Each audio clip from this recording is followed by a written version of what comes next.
दोस्तों, बॉलीवुड पोल खोल के नए एपिसोड में आपका स्वागत है। और भाई साहब, अगर आपने अभी तक मेरा चैनल सब्सक्राइब नहीं किया तो बिल्कुल मत करना, क्योंकि इसका मतलब ये है कि आपको नहीं करना है। तो मैं ज़बरदस्ती क्यों कहूँ कि आपको करना ही करना है।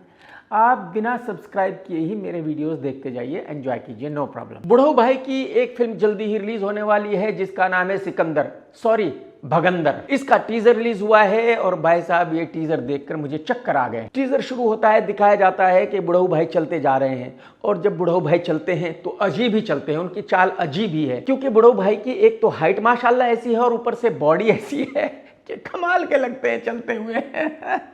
इसके बाद अगला सीन है जिसमें बंदूकें ही बंदूकें रखी हुई है, जहां देखो वहां बंदूकें रखी हुई है। अब मुझे बताओ, आज के टाइम में ऐसा सीन कोई शूट करेगा? बंदूकें दिखाएगा? इसके बाद कुछ कार्टून से खड़े हैं, अभी भी बैकग्राउंड का कलर वही है, अभी भी बुढ़ऊ भाई चलते जा रहे हैं। और जो रोबोट्स खड़े हैं अब वो मूवमेंट करना शुरू करते हैं और बुढ़ऊ भाई भी गन वन खींचनी शुरू करता है, यानी कि चारों तरफ गन खींची जा रही है। कमाल है भाई साहब। अब बुढ़ऊ भाई अपने स्टाइल में डायलॉग बोलते हैं कि सुना है मेरे पीछे बहुत सारे लोग पड़े हैं, बस अब मेरे मुड़ने की देर है। अब बुढ़ऊ भाई मुड़ते हैं और गन हाथ में लेकर डांडिया खेलना शुरू करते हैं भाई साहब। और बुढ़ऊ भाई गोलियां चला रहे हैं, डांडिया खेल रहे हैं, स्लो मोशन में भाग रहे हैं।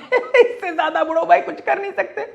एक्चुअली यहाँ प्रॉब्लम क्या है कि बुढ़ऊ भाई ना तो तेज भाग सकते, ना तो उछल सकते, और ना ही हाथ पैर चला सकते। बुढ़ऊ भाई बेचारे 60 साल के हो गए हैं, तो जाहिर सी बात है इस उम्र में आदमी सही से उठ बैठ नहीं सकता। एक्शन करना तो बहुत दूर की बात है, लेकिन क्योंकि एक्शन फिल्म है तो एक्शन तो दिखाना है, तो बुढ़ऊ भाई से लिमिट में कराया गया है। बुढ़ऊ भाई खड़े हैं, गन से डांडिया खेल रहे हैं, हाथ ऐसे मारते हैं उड़ जाता है गुंडा, ऐसे मारते हैं हाथ उड़ जाता है गुंडा, क्योंकि हाथों में तो पता नहीं मिसाइल लगा हुआ है शायद। तो यार, और बुढ़ऊ भाई आखिरी सीन में आते हैं और गन को अपनी पट पे ऐसे मारते हैं, उसमें से गोली निकलती है। अरे भाई साहब क्या सीन है भाई, बहुत जबरदस्त सीन है भाई साहब।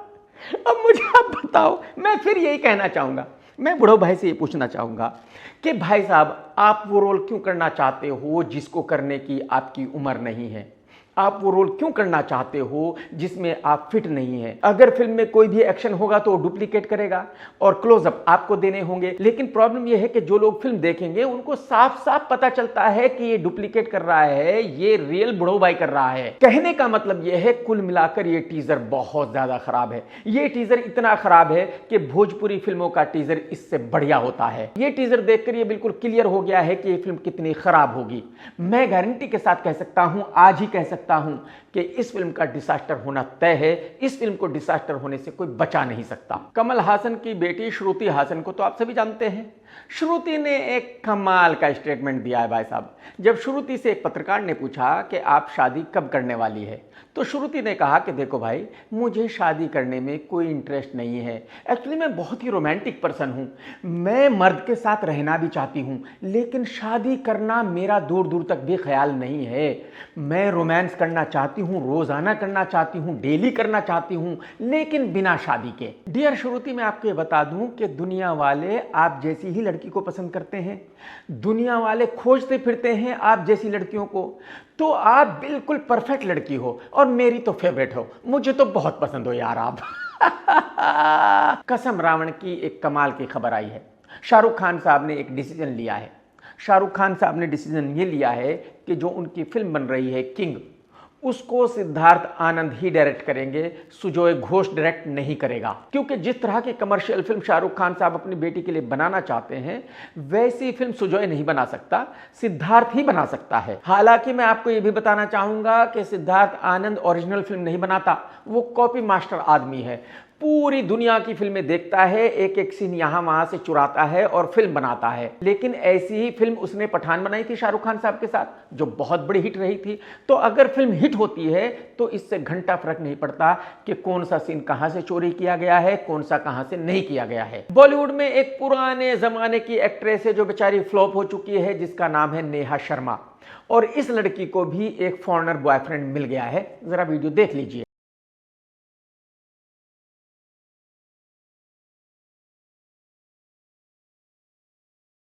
अब आप ये जरूर पूछेंगे कि भाई जितनी भी ये बॉलीवुड की लड़कियां हैं, इनको फॉरेनर बॉयफ्रेंड ही क्यों मिलता है?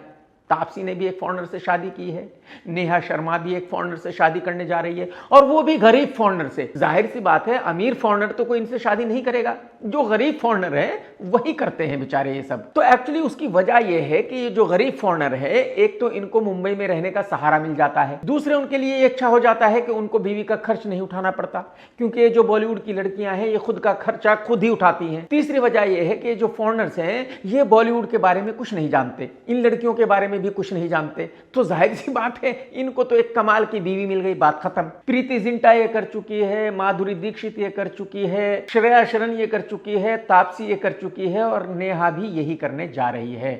All the best Neha. कसम राजस्थान के उस काले हिरन की जो जिंदगी से बहुत परेशान था, जिसने खुदकुशी कर ली थी, जिसको किसी ने नहीं मारा था, मनीषा कोइराला जी ने एक बहुत अच्छा स्टेटमेंट दिया है।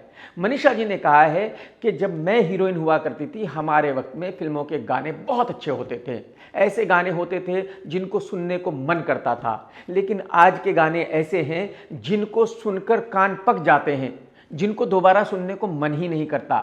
ऐसा क्यों हो रहा है? और मैं मनीषा जी से पूरी तरह इत्तेफाक रखता हूं। तो जो फिल्में बनाने वाले हैं उनको कुछ तो सोचना चाहिए। मैंने माना कि जो यंग जनरेशन है उनको तबाह कर दिया है, बर्बाद कर दिया है, उनके टेस्ट को खराब कर दिया है घटिया सिंगरों ने, जैसे कि बादशाह, हनी सिंह वगैरह वगैरह। लेकिन अगर फिल्म बनाने वाले अपनी फिल्मों में अच्छे गाने डालेंगे तो मुझे पूरी उम्मीद है कि यंग जनरेशन भी उनको सुनेगी। ये आप सभी जानते हैं कि सोनू सूद की फिल्म फतेह जल्दी रिलीज होने वाली है, जिसके हीरो भी वो हैं, डायरेक्टर भी वो है, प्रोड्यूसर भी वो है, राइटर भी वो है, सब कुछ वही है। और जो गाने हैं वो भी सोनू भाई ने ही चूज किए हैं, क्योंकि सोनू भाई को इतनी समझ है गानों की कि बात ही मत पूछो।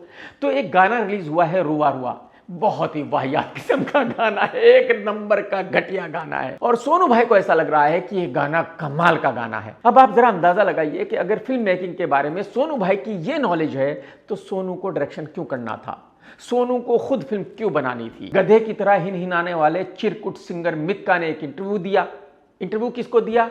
लल्लन लंडन को, और इंटरव्यू करने वाला था सौरभ झा। इस चिरकुट ने इस इंटरव्यू में खूब बकवास की टीआरपी के लिए, पता नहीं कितने लोगों के बारे में क्या क्या उल्टी सुल्टी बातें बोली, बहुत सारे बॉलीवुड वालों के बारे में कुछ भी बोला, जो इसका मन किया वो इसने बोला, क्योंकि जाहिर सी बात है घर बैठा हुआ है, कोई गाने इसको देता नहीं है, तो अब इसको बेचारे को लाइमलाइट में आना है, पब्लिसिटी चाहिए ताकि इसको कोई गाने दे। गाने तो बेटा तेरे को फिर भी नहीं मिलेंगे। तो अपने इंटरव्यू में इसने कहा कि जावेद अख्तर साहब इसकी तरफ देख ही नहीं रहे थे। इसके बाद ये जावेद अख्तर साहब के पास गया और जावेद अख्तर का इसने कान मरोड़ दिया कि मेरी तरफ देख, मेरी तारीफ कर। चढ़ा टेबल पे जाके मैंने जावेद सर के ना ऐसे यूं कान पकड़ के यूं कर दिया, वो करते मैंने बस ग्रेट फैन। आप जरा अंदाजा लगाकर देखिए कि क्या इस लुक्खे की ये औकात है कि जावेद अख्तर साहब का कान मरोड़ दे, जावेद अख्तर साहब के सामने खड़ा होकर ये बकवास कर ले। सवाल ही पैदा नहीं होता। ये महा झूठा है, मक्कारी कर रहा है, झूठ बोल रहा है। ऋतिक रोशन की फिल्म वार 2 काफी दिनों से बन रही है और इसमें विलन है जूनियर एनटीआर। ये फिल्म तकरीबन खत्म हो गई है, लेकिन खत्म नहीं हुई, क्योंकि जब आदित्य चोपड़ा ने वो सब देखा जो शूट किया गया है, तो आदित्य को बहुत भारी प्रॉब्लम हो गई।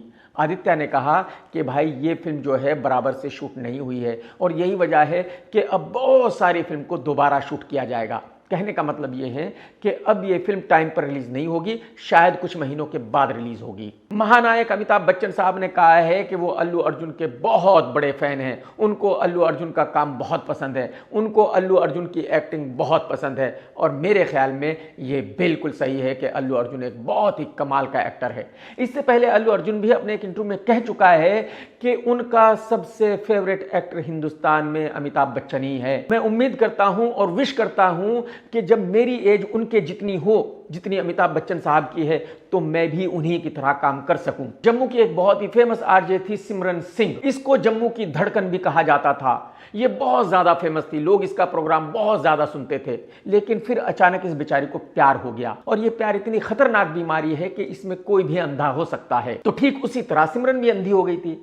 उसके घर वालों ने उसको मना किया कि भाई तू अपना काम मत छोड़, तू जम्मू छोड़कर गुड़गांव मत जा, लेकिन वो लड़की नहीं मानी और वो अपने बॉयफ्रेंड के साथ गुड़गांव में आकर रहने लगी और अभी कुछ दिनों पहले संदिग्ध तरीके से उसकी मौत हो गई है। कोई कह रहा है कि बॉयफ्रेंड के साथ झगड़ा हुआ था, कोई कुछ कह रहा है, कोई कुछ कह रहा है। कहने का मतलब यह है कि सिमरन का ये बहुत ही गलत डिसीजन था कि वो अपने माँ बाप को छोड़कर एक लड़के के साथ रहने लगी थी। मैं आप सभी लड़कियों से हाथ जोड़कर ये बताना चाहता हूँ कि जितना प्यार आपके माँ बाप आपसे करते हैं दुनिया में कोई नहीं कर सकता। वो माँ बाप ही हैं जो आपकी खुशी के लिए अपनी जान भी दे सकते हैं। तो आप किसी और के लिए कभी भी अपने माँ बाप को मत छोड़ना। जम्मू से उसके माँ बाप गुड़गांव आए और उन्होंने FIR भी नहीं किया। उसकी वजह यह है, उनका ऐसा मानना है कि उन्होंने अपनी बेटी को बहुत समझाया था।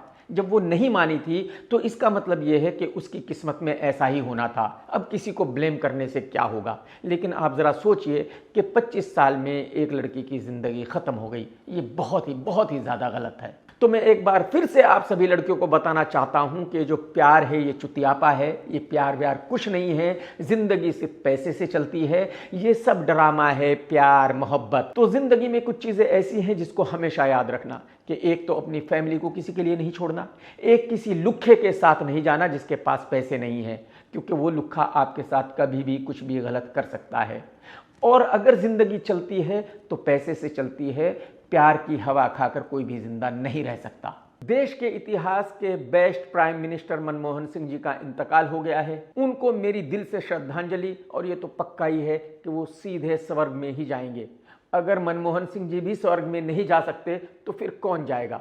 मनमोहन सिंह जी वो इंसान थे जो प्राइम मिनिस्टर रहे, लेकिन जिंदगी भर उनके पास एक ही कार थी, मारुति 800। मनमोहन सिंह जी एक ऐसे सज्जन आदमी थे, ऐसे ईमानदार आदमी थे जिन्होंने अपनी जिंदगी में किसी से 1 रुपया भी कभी नहीं लिया। और हिंदुस्तान के अकेले वो इतने ज्यादा पढ़े लिखे प्राइम मिनिस्टर थे जो गवर्नर भी रहे, जो देश के फाइनेंस मिनिस्टर भी रहे और जो प्राइम मिनिस्टर भी रहे। मनमोहन जी हिंदुस्तान के ही नहीं बल्कि दुनिया के जाने माने इकोनॉमिस्ट थे। एक्चुअली जो 25 साल तक के बच्चे हैं उनको तो पता ही नहीं कि मनमोहन सिंह जी ने हिंदुस्तान के लिए क्या किया। मनमोहन सिंह जी के फाइनेंस मिनिस्टर बनने से पहले हिंदुस्तान में एक ही स्कूटर हुआ करता था, चेतक। उसके अलावा कुछ नहीं हुआ करता था।